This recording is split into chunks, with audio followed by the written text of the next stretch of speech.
السلام علیکم لسنرز، شروع کرتے ہیں آج کی سٹوریز اللہ کا بابرکت نام لے کر جو انتہائی عالی رتبہ اور بہت جلیل القدر ہے۔ آئی ہوپ سب لوگ آپ ٹھیک ہوں گے اور شروع کرتے ہیں آج کی خوفناک کہانی ہے۔ آج کی یہ خوفناک کہانی میرے ساتھ باسط نے شیئر کی ہے۔ باسط کہتے ہیں کہ میں امریکہ میں رہتا ہوں اور 3 سال پہلے ہی امریکہ میں شفٹ ہوا ہوں۔ باسط کی والدہ کی ڈیتھ ہو چکی ہے، وہ کینسر پیشنٹ تھی۔ ان کے والد کی بہت پہلے ڈیتھ ہو گئی تھی۔ اس کے بعد وہ کہتے ہیں کہ میرا اپنے گھر میں دل ہی نہیں لگتا تھا۔ میرے بڑے بھائی جو کہ بزنس مین ہیں، میں نے ان سے کہا کہ میں ادھر ایک پل نہیں رہ سکتا امی کے علاوہ، مجھے ان کی یاد آتی ہے۔ جیسی والدہ کی ڈیتھ ہوئی تو 2-3 ماہ کے بعد دادوں کی بھی ڈیتھ ہو گئی۔ ان سے پہلے پھپھو کی ڈیتھ ہو چکی تھی۔ فوتیوں کے سلسلے نے کمر بالکل توڑ دی تھی۔ اس اکیلے گھر میں مجھے وحشت محسوس ہوتی تھی۔ بڑے بھائی کے بچے اور میری بھابھی اسی گھر میں رہتی تھیں، لیکن اپنی والدہ کی، یعنی باسط کہتے ہیں کہ ان کی والدہ کی، ان کی پھپھو اور دادوں کی جو یادیں تھیں وہ بالکل اس گھر میں نہیں رہنے دیتی تھیں۔ بہت سے واقعات تھے اس گھر کے جو کہ میں آپ کے ساتھ شیئر کرتا ہوں، اور ایک واقعہ وہ کہتے ہیں کہ میں اپنے گاؤں کا آپ کے ساتھ شیئر کرنا چاہوں گا۔ بھائی کی بہت منت کی، بھائی نے کہا کہ اگر تم بھی چلے جاؤ گے تو میرے پاس کون رہے گا، مجھے تمہاری امی کی سب کی یاد آئے گی۔ اب بھائی کہتے ہیں کہ میں تمہیں بھیج دوں گا لیکن پرومس نہیں کرتا۔ اس کے بعد وہ یہ کہتے ہیں کہ میں باہر چلا گیا امریکہ میں 3 سال پہلے۔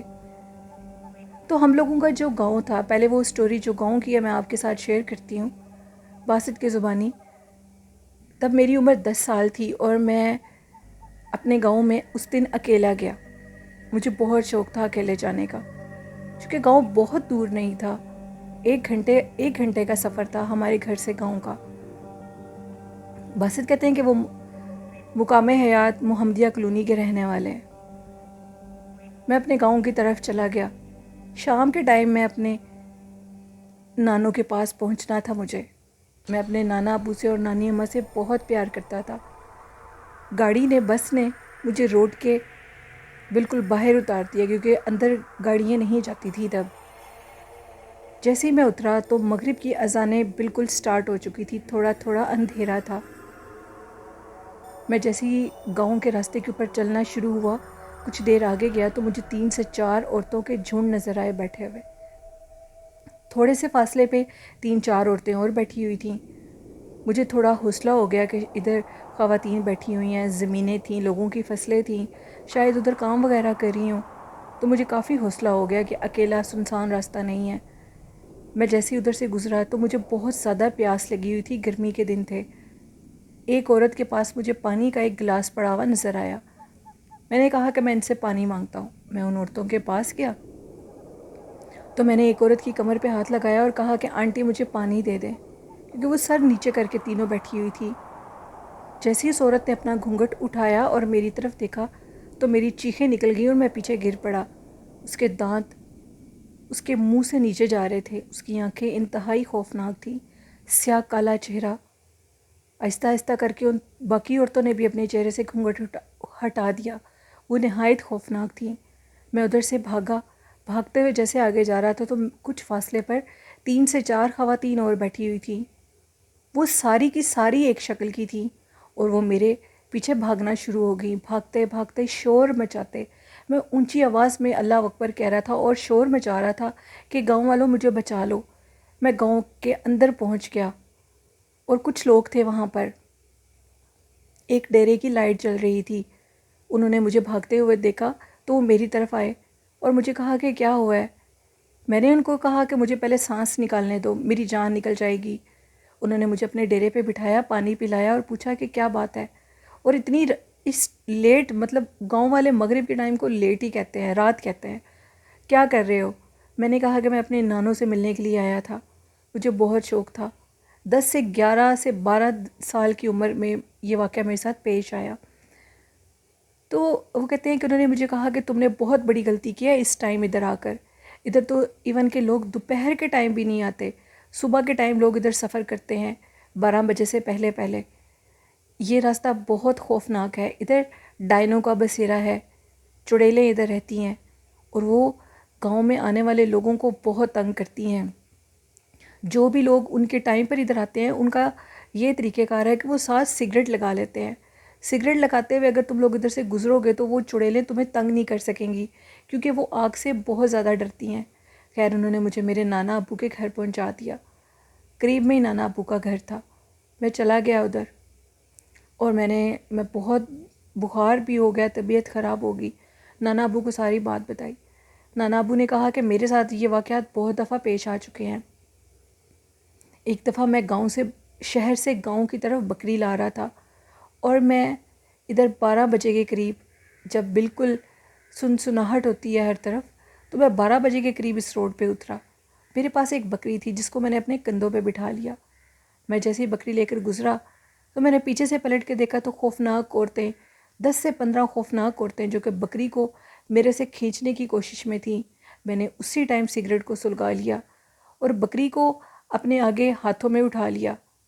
جیسے میں سگریٹ کا کش لگاتا تھا دھواں نکلتا تھا تو وہ پیچھے سے چیختی تھیں اور جتنا سگریٹ کا دھواں نکلتا تھا وہ اتنا ہی پیچھے جاتی تھیں. یہ واقعات بہت ہمارے ساتھ پیش آئے ہیں.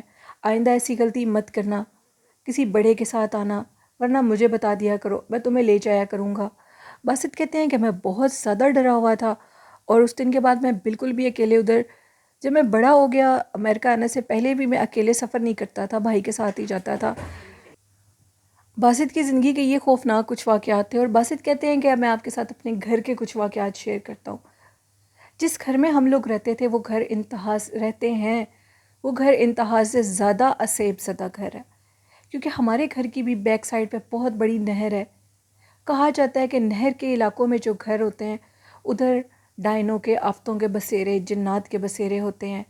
ہم لوگوں کا گھر چونکہ پرانے دور کا بنا ہوا تھا تو ہمارے گھر میں بھی بہت جنات تھا, جنوں کا بسیرا تھا.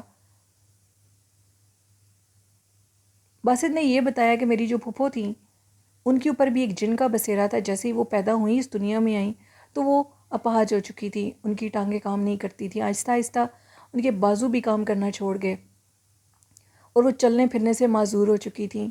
لیکن اس کے باوجود وہ بہت باہمت خاتون تھیں اور انہوں نے تعلیم حاصل کی ویل چیئر پہ. اس کے بعد انہوں نے بچوں کو ٹیوشن بھی پڑھایا. پھر اب ان کی وہ کہتے ہیں کہ 5-6 سال پہلے ان کی بھی ڈیتھ ہو چکی ہے.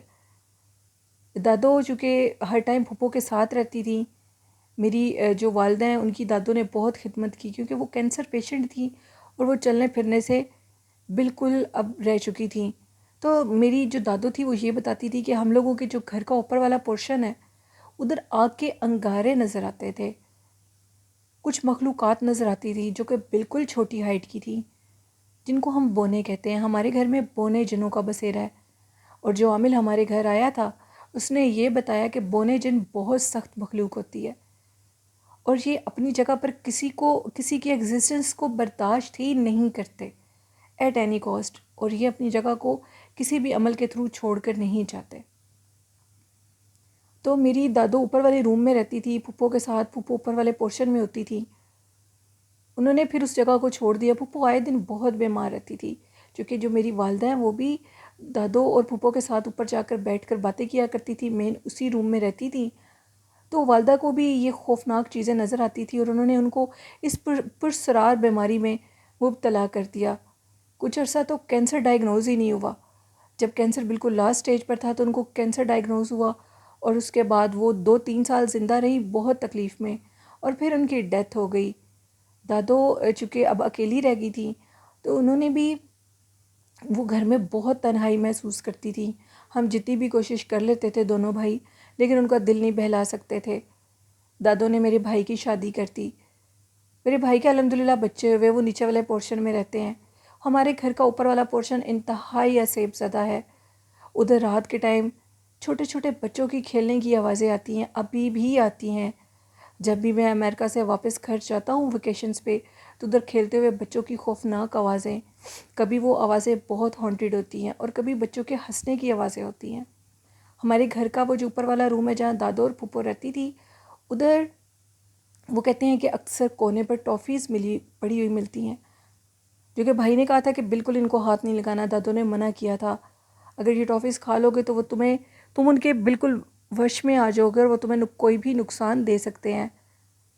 یا میرے کچھ واقعات تھے، یعنی باسط کی زندگی کے جو انہوں نے سٹوری شیئر کی. اب باسط کہتے ہیں کہ میں امریکہ میں ہوتا ہوں، 2 سال سے واپس گھر نہیں گیا، ایک دفعہ چھٹی پر گیا تھا. اور بھی بہت سے واقعات ہوں گے جو میں آپ کے ساتھ شیئر کروں گا. بہت شکریہ باسط. تو یہ تھی خوفناک کہانی ہے. لسنرز کیسی لگیں آپ کو؟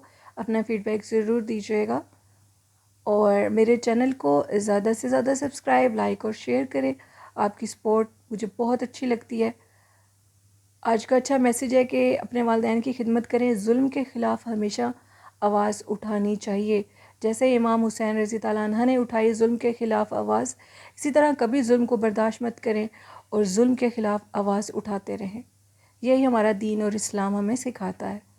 قرآن پاک، نماز اور درود شریف کو اپنی زندگی کا حصہ بنا لیں تو کامیابی ہمارے قدم ضرور چومے گی. آئی ہوپ اس پر آپ عمل کریں گے. مجھے نیلم یاسین کو اجازت دیجیے. دعاؤں میں یاد رکھیے گا. اللہ حافظ.